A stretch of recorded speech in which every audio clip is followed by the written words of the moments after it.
Welcome to Econ institute guys. और आज है डे 66 और डे 66 का पहला सवाल जो कि CUT 2023 से रिलेटेड है। तो चलिए गाइस हम लोग डे 66 का पहला सवाल करते हैं। और गाइस आज हम लोग क्वेश्चन नंबर 46 से 50 तक सॉल्व करने वाला है।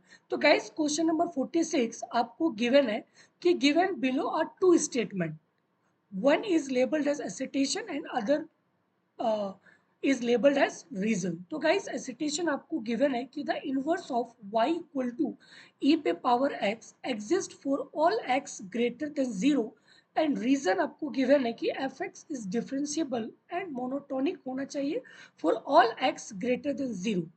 तब आपको बताना है कि both a and r are correct and r is the correct explanation of a, या फिर both a and r are correct and r is not the correct explanation of a, या फिर a is true but r is false, a is false but r is true.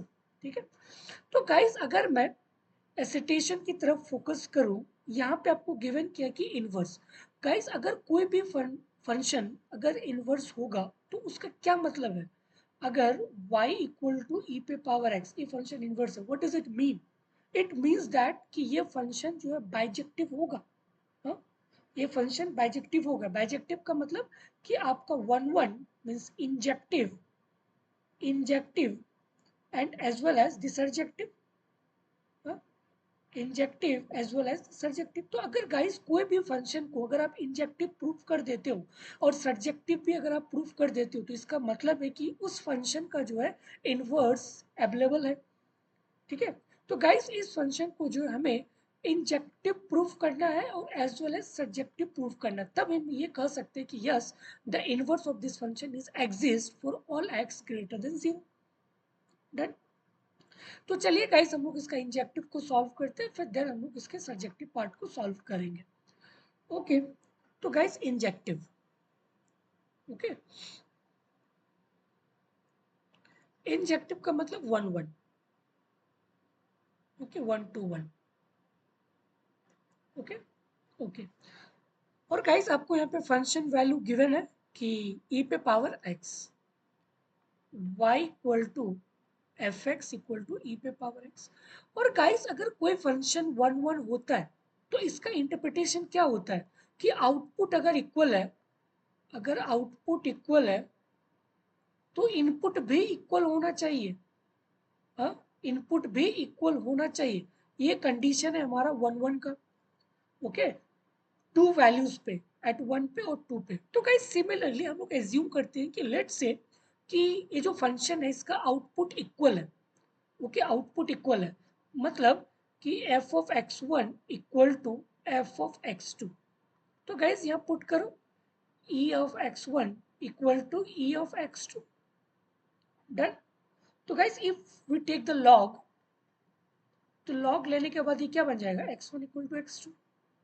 तो guys हम लोगों ने assume क्या किया था कि इसका आउटपुट इक्वल है और इसका इनपुट भी इक्वल आ रहा है जो कि सेटिस्फाइड कर रहा है वन वन के डेफिनेशन को। तो इसका मतलब है कि ये फंक्शन जो है बिल्कुल इंजेक्टिव है आपका। क्यों? क्योंकि हम लोगों ने आउटपुट को जो है एज्यूम किया कि ये इक्वल है, और जब आउटपुट इक्वल है तो इनपुट भी इक्वल होना चाहिए, और जो कि यहाँ पे बिल्कुल इनपुट भी इक्वल आ रही है, तो इसका मतलब है कि ये फंक्शन आपका बिल्कुल इंजेक्टिव है। डन। ओके। सिमिलरली गाइस अगर मैं सब्जेक्टिव को चेक करूं, subjective, subjective that is one two. Guys subjective क्या होता है?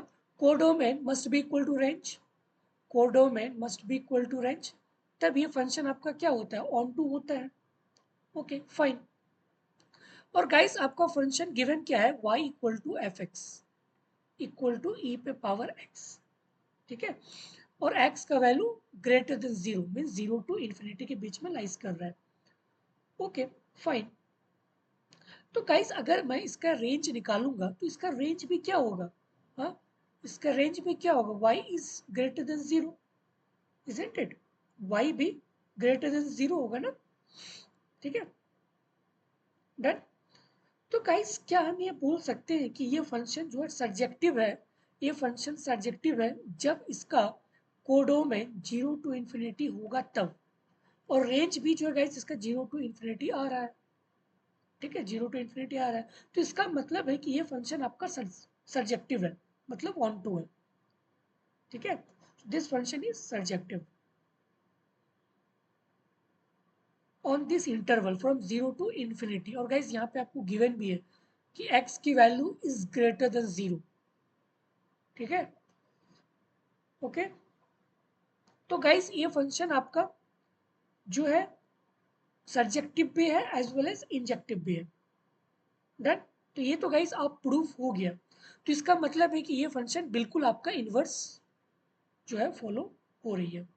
ओके, अगर मैं रीजन की तरफ मूव करूं कि F x is differentiable and monotonic for all x, क्या गाइस अगर कोई फंक्शन इनवर्स है तो क्या उसके लिए डिफरेंशिएबल होना चाहिए और मोनोटोनिक भी होना चाहिए? ये दोनों होना चाहिए तभी वो फंक्शन इनवर्स होगा, क्या ये जरूरी है? ओके गाइस, चेक करते हैं। सबसे पहले हम लोग चेक करते हैं कि मोनोटोनिक को। गाइस मोनोटोनिक क्या होता है? More is good. More is good का मतलब कि अगर x1 लेस देन x2 है तो e of x1 is less than e of x2, तो इसका आउटपुट भी क्या होगा? ग्रेटर होगा। इफ इनपुट अगर हम लोग इंक्रीज कर रहे हैं तो इसका आउटपुट भी क्या होगा? इंक्रीज होगा। That is the meaning of monotonicity. ठीक है, ओके। तो गाइस अगर हम लोग रीजन की तरफ मूव करें और पहला पॉइंट अगर हम लोग चेक करें मोनोटोनिसिटी को, ठीक है, और आपका जो फंक्शन डिफाइन था वो क्या था कि y equal to f x equal to e पे power x, isn't it? Fine. अगर गाइस इसका हम लोग डेरिवेटिव लेंगे तो एफ डैश एक्स क्या होगा? सेम रहेगा, ई पे पावर एक्स ही रहेगा। Derivative is always positive. ठीक है, ये तो गाइस ऑलवेज पॉजिटिव रहेगा। तो इसका मतलब है कि ये आपका इंक्रीजिंग मोनोटोनिक है। ठीक है, ये आपका स्ट्रिक्टली इंक्रीजिंग फंक्शन है जो कि गाइस बिल्कुल जो है सेटिस्फाइड कर रहा है वन वन के प्रॉपर्टी को। ठीक है, तो इसका मतलब है कि यस, अगर कोई फंक्शन इनवर्स है तो उसको जो है मोनोटोनिसिटी होना पड़ेगा। ठीक है, डन। बट अगर मैं डिफरेंशियबिलिटी पे आता हूँ कि क्या ये डिफरेंशियबिलिटी को भी एक्वायर करता है? क्या ये जरूरी है कि अगर कोई फंक्शन इनवर्स है तो गाइस वो डिफरेंशिएबल भी होना चाहिए? नहीं। ठीक है, ऐसे गाइस कोई कंडीशंस नहीं है कि अगर कोई फंक्शन इनवर्स एग्जिस्ट कर रहा है तो वो डिफरेंशिएबल भी होना चाहिए, नहीं, ऐसी कोई क्राइटेरिया नहीं है। सो इफ यू टेक, ठीक है, तो डिफरेंशिएबल गाइस जरूरी कंडीशंस नहीं है। तो इसका करेक्ट आंसर क्या होगा कि both A and R true but R is not the correct explanation of A. Guys ये तो ठीक है, मोनोटोनिसिटी का मतलब मोर इज गुड, जो कि ये सेटिस्फाइड कर रहा है वन वन के प्रॉपर्टी को।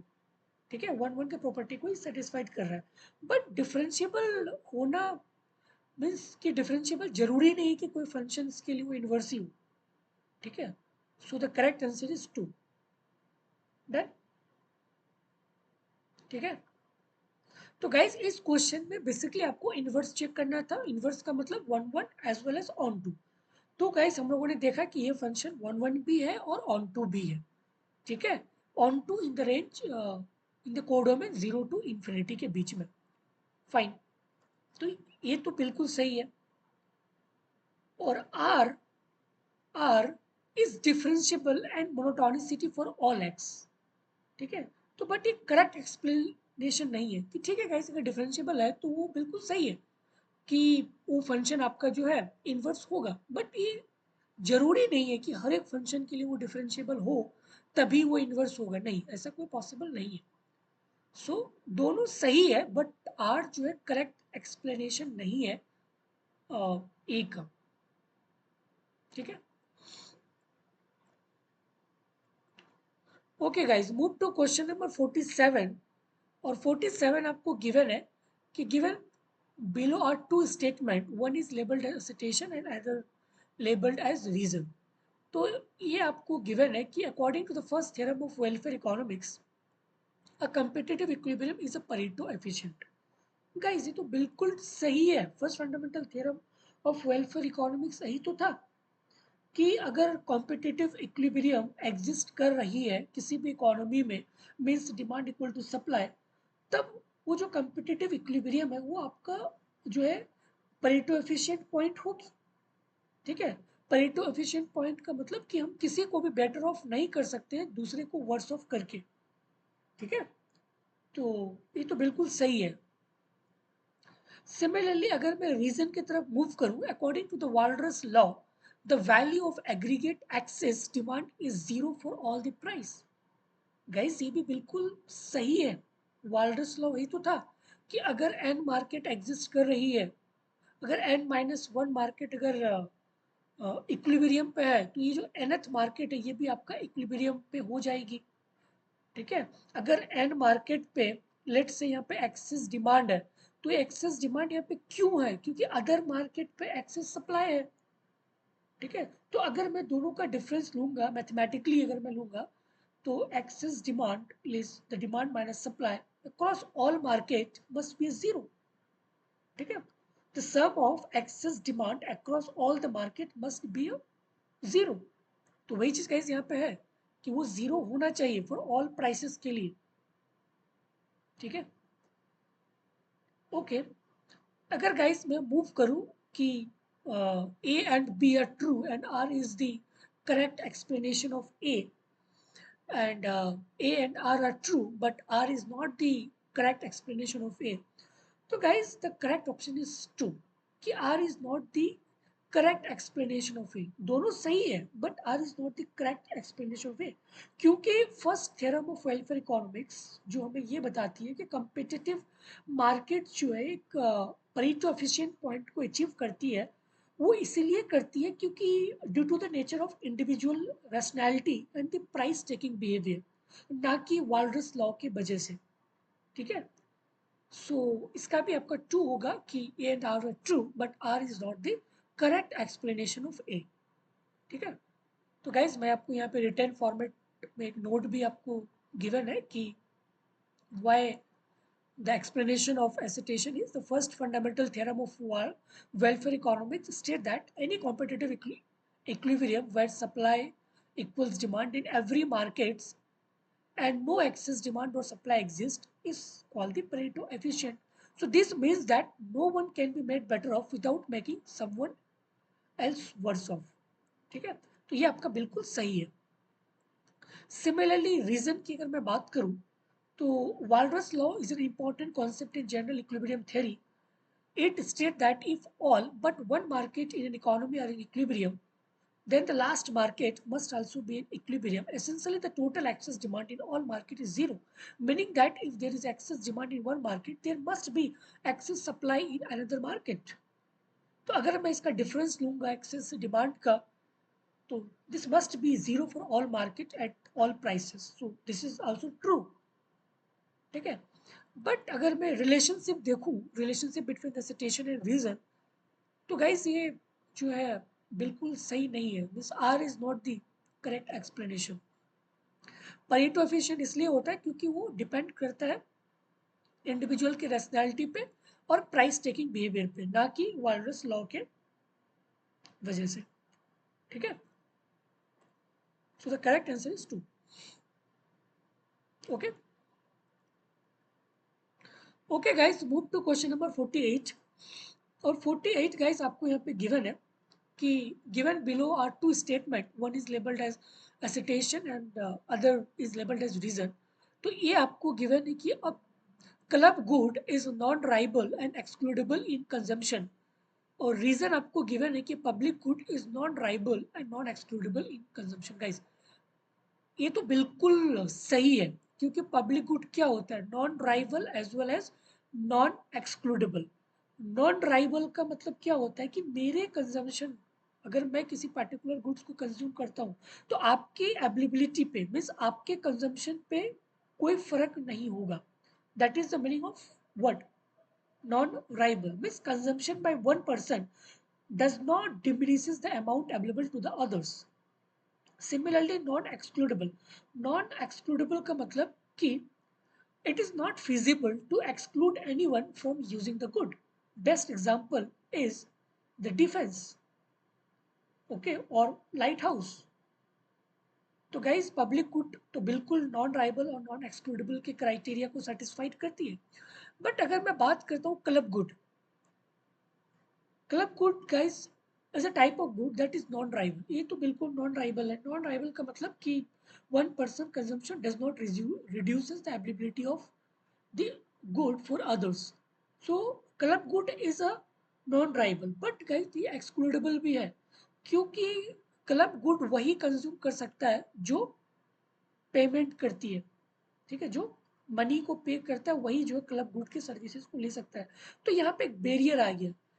ठीक है, मतलब हम एक्सक्लूड कर सकते हैं कि जो अगर पेमेंट नहीं कर रही है तो हम उसको एक्सक्लूड कर सकते हैं, इजंट इट?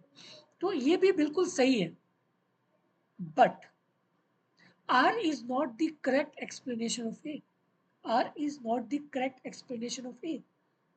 क्योंकि guys ये दोनों different concept है, isn't it? So reason does not explain assertion A because they refer to two different concepts, club good and public good, which are different type of goods which distinct characters. So इसका भी guys जो correct answer है आपका 2 होगा। Both are correct, but R is not the correct explanation of A. ठीक है, तो gas मैं आपको यहाँ पे रिटर्न फॉर्म में भी नोट आपको दिया हुआ है कि एसेटेशन जो है एक्सप्लेनेशन यहाँ पे गिवन है कि ये नॉन ट्राइबल है बट एक्सक्लूडेबल है, मतलब कि हम उसको एक्सक्लूड कर सकते हैं। तो ये आपका बिल्कुल सही है। अगर मैं रीजन की तरफ मूव करूं तो गाइस ये भी आपका non tribal as well as non excludable है, तो ये भी बिल्कुल सही है। ठीक है, अगर मैं रिलेशनशिप की बात करूं बिटवीन ए एंड आर, तो गाइस ये दोनों डिफरेंट कॉन्सेप्ट है, club goods and public goods, और डिफरेंट कैरेक्टरिस्टिक्स है। तो ये हम ये नहीं कह सकते हैं कि R is a correct explanation of A. So the correct answer is B.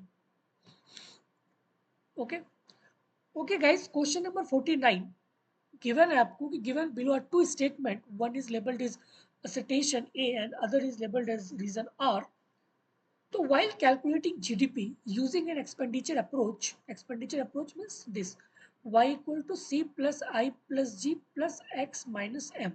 C for consumption, I for investment, G for government spending, X for export and M for import. So while calculating GDP using expenditure approach, the value of import is subtracted, guys. यहाँ पे बिल्कुल दिख रहा है कि हम लोग import को क्या कर रहे हैं, subtract कर रहे हैं। तो ये तो बिल्कुल सही है, assertion is right.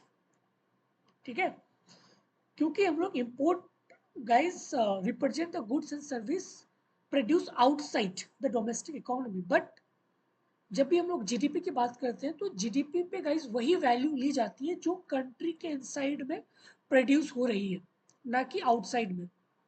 तो इसीलिए हम लोग यहाँ पे इंपोर्ट को माइनस करते हैं, जो कि बिल्कुल सही है। ओके, अगर मैं रीजन बी की तरफ मूव करूं कि import are included when value of consumption and the other component of expenditure are calculated. ठीक है, तो इंपोर्ट को हम लोग यहाँ पे इंक्लूड किए। ठीक है, import are included when the value of consumption and other component like this C I G X, ठीक है, of expenditure method are calculated. तो गाइस ये भी बिल्कुल सही है कि हम लोग इसको इंक्लूड किए यहाँ पे। ठीक है, सब्ट्रैक्ट करने के लिए। ठीक है, when the value of consumption and other component of expenditure method are calculated. तो ये भी बिल्कुल सही है गाइस। ठीक है, ओके फाइन। तो guys R is the correct explanation of A. ठीक है, R is the correct explanation of A. ठीक है, क्योंकि गाइस यहाँ पे जीडीपी हम तभी कैलकुलेट कर सकते हैं जब हम लोग सब्ट्रैक्ट करेंगे किसको, इंपोर्ट को, इंपोर्ट वैल्यूज को, isn't it? So the correct answer is A. ठीक है, तो guys while calculating GDP using expenditure approach the value of import is subtracted. Yes, this is right. Okay, so by using this formula C plus I plus G plus X minus M. But जो reason है guys ये भी सही है, क्योंकि when calculating component जैसे consumption हो गया, इन्वेस्टमेंट हो गया, गवर्नमेंट स्पेंडिंग हो गया, expenditure on both domestic and imported goods are in included. However, since GDP measure only the value of goods and services produced domestically, so we must subtract the value of import to exclude them from the final GDP calculation. So the reason is also true, isn't it? The reason is also true. So if we see the relationship between the assertion and the reason, so R is the correctly explanation of A because imports are initially included in the calculation of consumption and other expenditure component, which is why they are subtracted later to avoid inflation GDP with the foreign produced good. Okay? So the correct option is A. Okay? Okay guys, last question. Question number 50 आपको given है assertion and reason. So guys, this question is homework. ठीक है? So first आप इसको खुद से एक बार try करना. ये बहुत ही easy question है. ठीक है? And then जो है हम next class में इसको discuss करेंगे. Okay? Okay guys, thank you.